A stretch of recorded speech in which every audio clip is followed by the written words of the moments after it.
Hello friends, എല്ലാവരും സുഖമായിരിക്കുന്നു. ഞാനിതാ ഇന്നൊരു ചെറിയ റെസിപ്പി ആയിട്ടാണ് വന്നിട്ടുള്ളത്. സൺഡേ സ്പെഷ്യൽ ബീഫാണ് കേട്ടോ. ഇവിടെ നല്ല ബീഫ് കിട്ടും. സൺഡേ നല്ല ബീഫ് കിട്ടുന്ന ദിവസം സൺഡേ മാത്രമേ. അപ്പോൾ നമ്മളിതാ ബീഫിന് നല്ല ചെറുതാക്കി കട്ട് ചെയ്തിട്ട് കഴുകി ഇതൊരു ഓട്ടപാത്രത്തിൽ വെള്ളം പോകാൻ വേണ്ടി വെച്ചിട്ടുണ്ട്. അത് കഴിഞ്ഞിട്ട് കുറച്ച് വലിയുള്ളിയും ചെറിയുള്ളിയും വെളുത്തുള്ളിയും ഇഞ്ചിയും കറിവേപ്പിലയും തേങ്ങാക്കൊത്തെല്ലാം കൂടെ ചെറുതാക്കി അരിഞ്ഞ് വെച്ചിട്ടുണ്ട് കേട്ടോ. കഴുകി അരിഞ്ഞ് വെച്ചിട്ടുണ്ട്.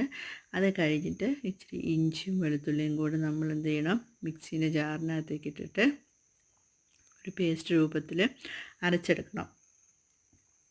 ഇതാണ് ഇത്, ഈ പരുവത്തിൽ അരച്ചെടുക്കണം. അരച്ച് കഴിഞ്ഞതിന് ശേഷം ഒരു പാന് വെച്ചിട്ട് അതിലേക്ക് ഇച്ചിരി കോക്കനട്ട് ഓയിൽ ഒഴിക്കുക.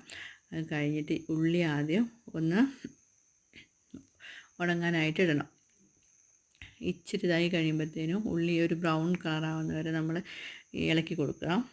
എന്നിട്ട് ഇച്ചിരി ബ്രൗൺ കളറാകുമ്പോഴത്തേനും തേങ്ങാക്കൊത്തും കറിവേപ്പിലയും കൂടെ അതിലേക്ക് ഇട്ടിട്ട് ഒന്ന് നല്ലതുപോലെ ഇളക്കി കൊടുക്കുക. ഇതുപോലെ ഇളക്കി കൊടുത്തതിന് ശേഷം ഈ ഉള്ളി പെട്ടെന്ന് വഴഞ്ഞ് കിട്ടാൻ വേണ്ടിയിട്ട് നമ്മൾ എന്ത് ചെയ്യണം, അതിലേക്ക് ഇച്ചിരി ഉപ്പിട്ട് കൊടുക്കുക.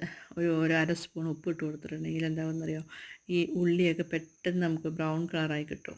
അപ്പോൾ അതിന് വേണ്ടിയിട്ട് ഒരു ശകലം ഉപ്പ് ചേർത്ത് കൊടുക്കാം. ഉപ്പ് ചേർത്തതിന് ശേഷം നമ്മൾ എന്ത് ചെയ്യാം, നമ്മൾ ഇഞ്ചിയും വെളുത്തുള്ളിയും കൂടെ പേസ്റ്റ് ചെയ്ത് വെച്ചിട്ടുണ്ടല്ലോ, അതും കൂടെ അതിലേക്ക് ഇട്ടിട്ട് നല്ലതുപോലെ മിക്സ് ചെയ്യുക. നമ്മൾ ഇഞ്ചി വെളുത്തുള്ളി അതിൻ്റെ ഒരു പച്ച മണം ഉണ്ടല്ലോ, ആ മണം മാറുന്നവരെ നമ്മളിങ്ങനെ ഇളക്കിക്കൊണ്ടിരിക്കുക.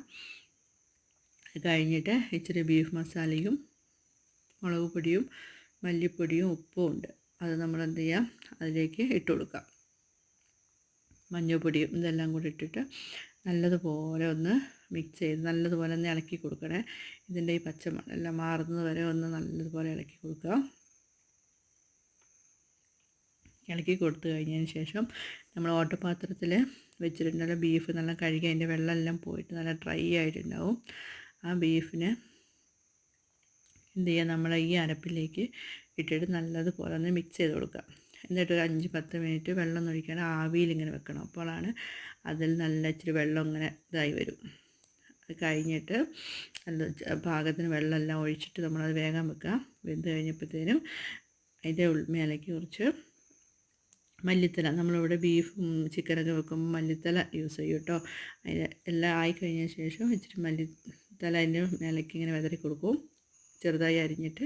എന്നിട്ടൊരു കഷ്ണം എടുത്ത് കഴിച്ച് നോക്കുക, ടേസ്റ്റ് ഉണ്ടോ. ഇച്ചിരി പച്ച വെളിച്ചെണ്ണ കൂടെ ഒഴിക്കണം കേട്ടോ. അപ്പം